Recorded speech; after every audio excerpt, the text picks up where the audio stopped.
Today we're looking at solving rational functions. Rational basically means we're talking about fractions that are going to have x's in the denominator at least, maybe in more places than that.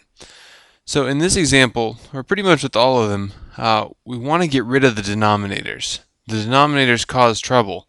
They make things harder, so let's get rid of them. And we need to multiply by the common denominator.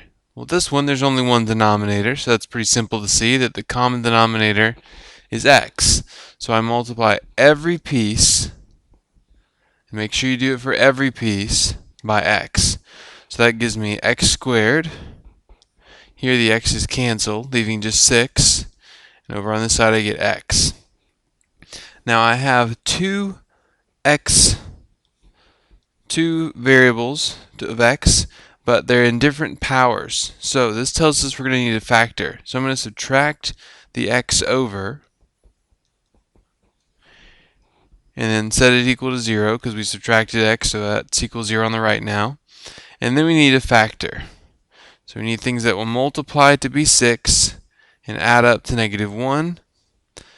So we need a -3 and a +2. And if you set each of those equal to 0, you get x equals 3 and x equals -2. And you should go ahead and double check. You can plug those back in the original and it works out okay. In this one that's no problem, but just a good idea to go back and check and make sure nothing you get makes the denominator equal 0. Next up, we have 2 over x plus 1 equals 1 minus 1 over x plus 1. Again, we need to multiply by the common denominator. Well, the denominator shows up twice, but it is the same number, or same denominator both times. So we multiply everything by x plus 1. Make sure you multiply every piece by it. Here, they just cancel out, leaving 2. 1 times x plus 1 is just x plus 1. Here, they cancel out, leaving just the 1. And this is very simple, because 1 minus 1 is 0, so it just leaves the x on this side, and we have our answer. Again, double check.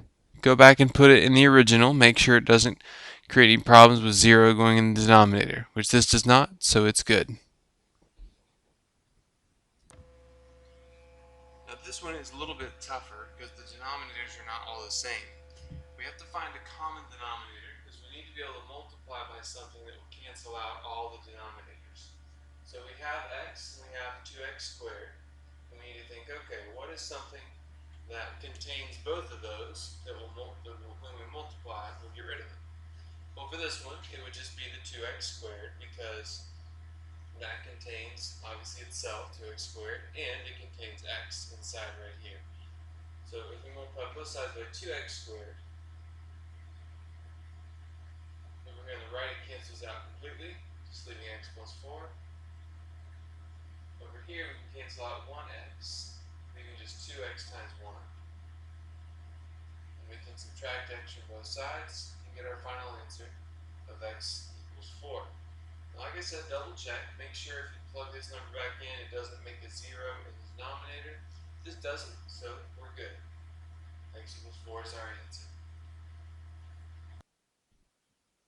Now in this example, we've got a lot more going on. What I would recommend, we have x plus 4, x minus 1, and this x squared plus 3x minus 4. When you have a quadratic, if you can factor it, go ahead and do that first. This will factor to be x plus 4 and x minus 1, which is nice and convenient, because that's what these are. So we can cross this out because we have another form of it now factored. And we can multiply everything by that denominator, because it is the common denominator.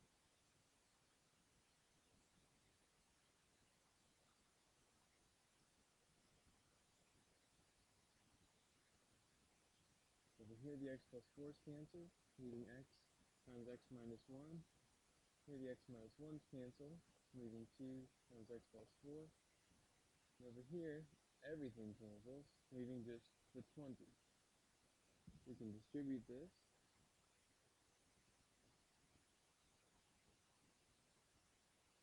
And since we have two different powers of x, we're going to just combine our like terms and and subtract the 20 from both sides, we end up with this. So we need two numbers that will multiply to be negative 28 and add up to negative 3. That'll be negative 7 and positive 4. Well, if we set each of those equal to 0, we get x equals 7 and x equals negative 4. And here's the reason I keep telling you to check it back in the original. Negative 4 will not work back in the original. Think about this denominator right here, the x plus 4. If we plug in negative 4, that would make it equal 0. And we cannot divide by 0. It does not exist there, so it doesn't work. So we have to cross that one off and not use it, and just have x equals 7 as our answer.